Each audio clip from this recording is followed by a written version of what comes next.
Hello दोस्तों, आज की ब्रेकिंग न्यूज, बड़ी खबरें, मुख्य समाचार और ताजा तरीन हेडलाइंस के साथ मैं गोपाल मिश्रा हाजिर हूं लेकर आज का अखबार। सुन लिया, समझो, पढ़ लिया। दोस्तों, आज तारीख है 8 अगस्त 2021 और दिन है रविवार। आज की लेटेस्ट न्यूज अपडेट्स में हम जानेंगे 121 साल का इंतजार खत्म, जेवलिन थ्रोअर नीरज चोपड़ा ने ओलंपिक में जीता गोल्ड मेडल। रिवर्स गियर के साथ लॉन्च हो रहा है ओला का इलेक्ट्रिक स्कूटर। टोक्यो ओलंपिक में बजरंग पूनिया ने भी जीता ब्रॉन्ज मेडल।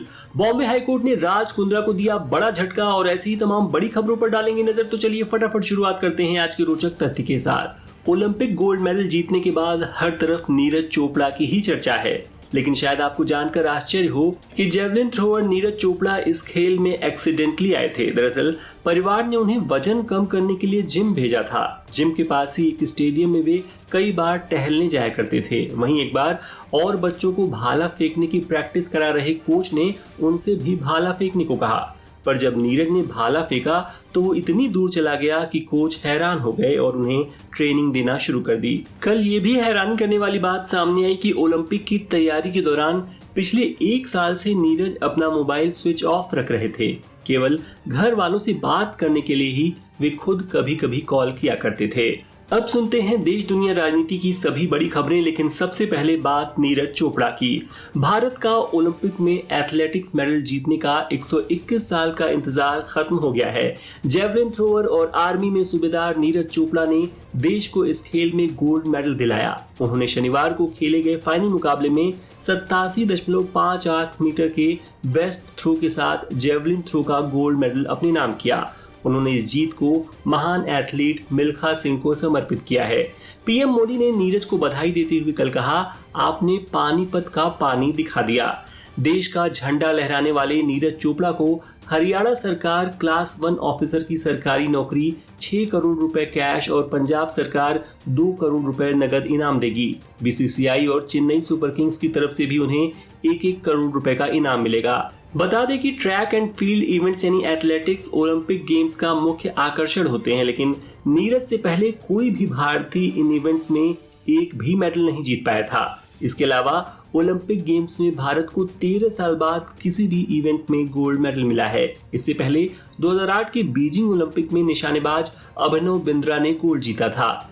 इस पदक की बदौलत भारत के लिए यह सबसे सफल ओलंपिक भी बन गया है। भारत ने इसमें 1 गोल्ड, 2 सिल्वर, 4 ब्रॉन्ज मेडल समेत कुल 7 मेडल जीते हैं। 2012 के लंदन ओलंपिक में भारत ने 6 मेडल जीते थे। दोस्तों, भारत के सबसे ज्यादा सुने जाने वाले हिंदी न्यूज पॉडकास्ट में से एक आज का अखबार को अब आप आसानी से अपने टेलीग्राम ऐप में पा सकते हैं। इसके लिए आपको हमारे चैनल आज का अखबार को सर्च कर या नीचे कमेंट बॉक्स में दिए गए लिंक पर क्लिक कर ज्वाइन करना होगा। इसके बाद दिन भर आपको जरूरी खबरों की अपडेट्स मिलती रहेंगी। तो चलिए बढ़ते हैं अगली खबर की तरफ। देश में कोरोना के केस में शुक्रवार को मामूली राहत आई। बीते 24 घंटे में 38,696 नए मरीज मिले और 40,020 लोग ठीक हुए, जबकि 616 लोगों की मौत हुई। इस तरह एक्टिव केस में 1951 की कमी आई है। इससे पहले बीते 3 दिन से एक्टिव केस में बढ़ोतरी हो रही थी। कोरोना वैक्सीन न लगवाने वालों के दोबारा संक्रमित होने का खतरा वैक्सीनेशन करा चुके लोगों की तुलना में 2 गुना है। अमेरिकी संस्था centre for disease control and prevention CDC की स्टडी में यह खुलासा हुआ है।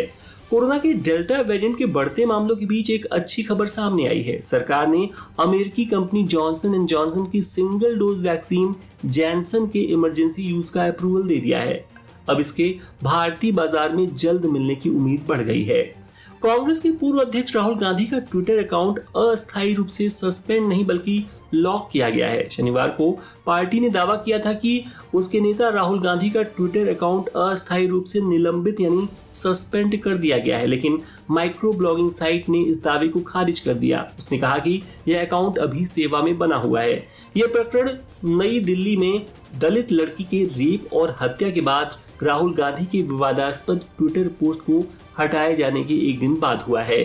उत्तराखंड के हरिद्वार में कुंभ मेले के दौरान फर्जी कोरोना टेस्टिंग का मामला सामने आया है। ईडी ने शुक्रवार को इस मामले में मनी लॉन्ड्रिंग को लेकर 5 डायग्नोस्टिक फर्मों के टॉप अधिकारियों के घरों और ऑफिस की तलाशी ली। इस दौरान फर्जी बिल, लैपटॉप, मोबाइल फोन, संपत्ति के कागजात और 30 लाख रुपए नगद जब्त किए गए। जम्मू कश्मीर के बडगाम में शनिवार तड़के एनकाउंटर में सुरक्षा बलों ने एक आतंकी को मार गिराया। साथ ही पुलिस ने घटना के बाद फरार चल रहे आतंकी को गिरफ्तार भी किया। मारे गए आतंकी की पहचान साकिब डार के तौर पर हुई है, जो अवंतीपुरा का रहने वाला था। ये दोनों पाकिस्तान स्थित आतंकी संगठन लश्कर-ए-तैयबा से जुड़े हुए थे। मध्य प्रदेश, राजस्थान और उत्तर प्रदेश समेत देश के कई राज्य भारी बारिश और बाढ़ से बेहाल हैं। मध्य प्रदेश के 6 जिलों में 10,000 परिवार बेघर हो गए हैं। वहीं राजस्थान में कोटा संभाग की प्रमुख 25 नदियों में से 20 उफान पर हैं। उधर उत्तर प्रदेश में भी स्थिति बिगड़ रही है। प्रयागराज में ही 3,000 घरों के डूबने का खतरा बना हुआ है। इस बीच केंद्रीय कृषि मंत्री नरेंद्र सिंह तोमर शनिवार को एमपी के श्योपुर में बाढ़ग्रस्त इलाके का दौरा करने पहुंचे थे। लोगों की शिकायत थी कि उन्हें बाढ़ के पहले सूचना ही नहीं दी गई। जिला प्रशासन ने मुनादी भी नहीं करवाई। अब बाढ़ में उनका सब कुछ तबाह हो गया। गुस्साए लोग केंद्रीय मंत्री की गाड़ी के आगे भी लेट गए, साथ ही उनका घेराव भी किया। कुछ लोगों ने उनकी गाड़ी पर कीचड़ भी फेंका। उधर बिहार में बिजली गिरने से 9 लोगों की मौत हो गई। मृतकों में बांका जिले के 7 और औरंगाबाद जिले के 2 लोग शामिल हैं, जबकि 5 लोग झुलस गए हैं। जिस वक्त बिजली गिरी उस वक्त सभी लोग किसी न किसी काम से बाहर गए हुए थे। प्रधानमंत्री नरेंद्र मोदी की नई मंत्रिपरिषद का अगले हफ्ते 3 दिन का सम्मेलन होगा। इस दौरान अगले 3 साल के लिए सरकार का एजेंडा तैयार किया जाएगा। रिपोर्ट के मुताबिक मिनिस्टर्स की नई टीम की मुलाकात मंगलवार को शाम 6 बजे शुरू होगी। अफगानिस्तान की सेना ने एयर स्ट्राइक में 385 तालिबान लड़ाके मार गिराए हैं। इनमें 30 पाकिस्तानी नागरिक हैं। 15 दिन पहले तालिबान ने वहां का करीब 85% हिस्सा कब्जा कर लिया था। इसके बाद सेना ने लगातार ऑपरेशन चलाकर कुछ शहरों को तालिबान के कब्जे से मुक्त करा लिया है। हालांकि अभी भी करीब 70% देश में तालिबान राज कायम है। जापान की राजधानी टोक्यो में एक व्यक्ति ने चलती ट्रेन में यात्रियों पर चाकू से हमला कर दिया। हमले में 10 यात्री घायल हो गए। एक स्टूडेंट की हालत गंभीर बताई जा रही है। हमलावर मानसिक रूप से बीमार बताया जा रहा है। अब सुनते हैं बिजनेस वर्ल्ड की लेटेस्ट न्यूज। ओला अपने पहले इलेक्ट्रिक स्कूटर की लॉन्चिंग को यादगार बनाना चाहती है। कंपनी के सीईओ भावेश अग्रवाल ने कल एक वीडियो शेयर किया है जिसमें ये स्कूटर रिवर्स में जाता दिख रहा है। इससे कंपनी स्कूटर के रिवर्स गियर फीचर को हाईलाइट करना चाहती है। स्कूटर को 10 कलर ऑप्शंस के साथ लॉन्च किया जाएगा। अभी कीमत का खुलासा नहीं किया गया है। सॉवरेन गोल्ड बॉन्ड स्कीम 2021-22 की 5वीं सीरीज की बिक्री 9 अगस्त से शुरू होगी, जो 13 अगस्त तक चलेगी। सरकार ने इसके लिए 4,790 रुपए प्रति ग्राम का भाव तय किया है। ऑनलाइन अप्लाई करने और डिजिटल पेमेंट करने पर प्रति ग्राम 50 रुपए का डिस्काउंट मिलेगा, यानी आपको 10 ग्राम सोने के लिए 47,400 रुपए देने होंगे। गोल्डन बॉय नीरज चोपड़ा पर भारत का कॉर्पोरेट वर्ल्ड भी मेहरबान हो गया है। महिंद्रा एंड महिंद्रा के चेयरमैन आनंद महिंद्रा ने नीरज को कंपनी की अपकमिंग एसयूवी XUV 700 देने की घोषणा की है। वहीं गुरुग्राम की एक रियल्टी कंपनी इलान ग्रुप के चेयरमैन राकेश कपूर ने भी नीरज को 25 लाख रुपए नगद पुरस्कार देने की घोषणा की है। सरकारी एयरलाइंस एयर इंडिया ने अमेरिका जाने वाले छात्रों की बढ़ती संख्या को देखते हुए फ्लाइट्स की संख्या दोगुनी कर दी है। अब हर हफ्ते भारत से अमेरिका 21 फ्लाइट्स जाएंगी। अभी तक हफ्ते में 10 फ्लाइट्स ही उड़ान भर रही थीं। उधर अचानक किराए में 50 से लेकर 100% तक का इजाफा भी कर दिया गया है। अब सुनते हैं खेल जगत के कुछ और समाचार। टोक्यो ओलंपिक में शनिवार को भारतीय गोल्फर अदिति अशोक मेडल से चूक गईं। उन्होंने एक स्ट्रोक से मेडल मिस किया। उनके पास बेहतरीन मौका था। कुल 4 दिन में होने वाले 4 राउंड में से 3 राउंड तक वे दूसरे स्थान पर रही थीं। टोक्यो ओलंपिक में बजरंग पूनिया ने भारत के लिए 6ठा मेडल जीता। ब्रॉन्ज मेडल के लिए हुए मुकाबले में स्टार रेसलर बजरंग ने फ्री स्टाइल कुश्ती के 65 किलोग्राम वर्ग में कजाकिस्तान के दौलत नियाज़बेकोव को 8-0 से हराया। इस जीत पर हरियाणा सरकार ने उन्हें 2.5 करोड़ रुपए की राशि इनाम देने की घोषणा की। साथ ही उन्हें एक सरकारी नौकरी और एक प्लॉट पर 50% का कंसेशन भी मिलेगा। ओलंपिक मेडल टैली की बात करें तो चाइना, अमेरिका और जापान टॉप पर हैं। वहीं एक गोल्ड जीतने के साथ ही भारत 65वें स्थान से छलांग लगाकर 47वें स्थान पर पहुंच गया है। आज ओलंपिक का आखिरी दिन है और उम्मीद है कि आज गोल्ड मेडल्स के मामले में भी अमेरिका चाइना को पीछे छोड़ देगा। वह पहले ही कुल पदकों के हिसाब से नंबर 1 पर है। भारत और इंग्लैंड के बीच 5 टेस्ट की सीरीज का पहला मैच ट्रेंट ब्रिज में खेला जा रहा है। इंग्लैंड की टीम दूसरी पारी में 303 रनों के स्कोर पर ऑल आउट हो गई। इस तरह भारत को मैच जीतने के लिए 209 रनों की जरूरत है। इंग्लैंड की ओर से कप्तान जो रूट ने सबसे ज्यादा 109 रन बनाए। भारत के लिए जसप्रीत बुमराह ने 64 रन देकर 5 विकेट झटके। मोहम्मद सिराज और शार्दुल ठाकुर ने 2-2 और मोहम्मद शमी ने 1 विकेट लिया। दोस्तों, आगे बढ़ने से पहले आपसे एक छोटी सी रिक्वेस्ट करना चाहूंगा कि यदि आज का अखबार आपको पसंद आ रहा हो तो प्लीज इसे उन मित्रों के साथ जरूर शेयर करें जो बिना समय गंवाए दिन भर की बड़ी खबरों को सुनना चाहते हो।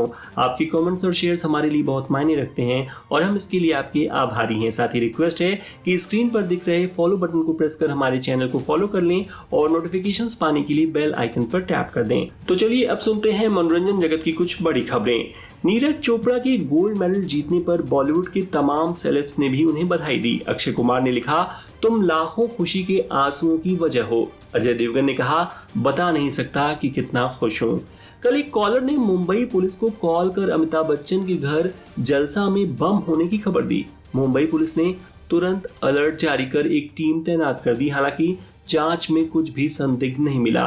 अब इस मामले की जांच में 2 लोगों को गिरफ्तार कर लिया गया है। पत्नी शालिनी तलवार के आरोपों पर चुप्पी तोड़ते हुए योयो हनी सिंह ने लिखा, पिछले 20 सालों से मेरी साथी और पत्नी रही मिसेज शालिनी तलवार के मेरे और मेरे फैमिली पर लगाए गए सभी झूठे और अपमानजनक आरोपों से मैं बेहद आहत हूँ। यह सारे आरोप बेबुनियाद हैं और मुझे बदनाम करने के इरादे से लगाए गए हैं। बॉम्बे हाई कोर्ट ने शनिवार को राज कुंद्रा को बड़ा झटका देते हुए उनकी उस याचिका को खारिज कर दिया जिसमें उन्होंने अपनी गिरफ्तारी को गलत बताते हुए अदालत से दखल देने की मांग की थी।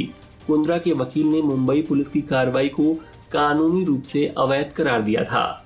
और अब आज की रोचक खबर। कल नीरज चोपड़ा के गोल्ड मेडल जीतने के बाद इंटरनेट पर वाहिद अली वाहिद की लिखी एक कविता वायरल हो गई जिसकी कुछ पंक्तियां इस प्रकार हैं। कब तक बोझ संभाला जाए, द्वंद कहाँ तक पाला जाए, दूध छीन बच्चों के मुख से क्यों नागों को पाला जाए, दोनों ओर लिखा हो भारत, सिक्का वहीं उछाला जाए, तू भी है राणा का वंशज, फेंक जहां तक भाला जाए। तो दोस्तों, ये हो गई आज की प्रमुख समाचार पत्रों में छपी ताजा तरीन खबरें। अब समय है कल पूछे गए प्रश्न का उत्तर देने का। कल मैंने पूछा था, हॉकी के जादूगर मेजर ध्यानचंद का जन्म कहाँ हुआ था, इंदौर, पटना या प्रयागराज। सही जवाब है प्रयागराज। जिन्होंने भी सही उत्तर दिया उन्हें बधाई। और अब आज का सवाल है कि Neeraj Chopra Indian arm forces के किस डिवीजन का हिस्सा हैं? A Indian army, B Indian navy या सी इंडियन एयर फोर्स। कृपया कमेंट के माध्यम से अपना उत्तर जरूर दें। आज का अखबार अंत तक सुनने के लिए आपका बहुत बहुत धन्यवाद। And once again I request you to please follow our channel and share this podcast with your friends. तो कल फिर होगी मुलाकात, क्योंकि हर दिन हर बार लेकर आता हूं मैं आज का अखबार। तब तक के लिए नमस्कार।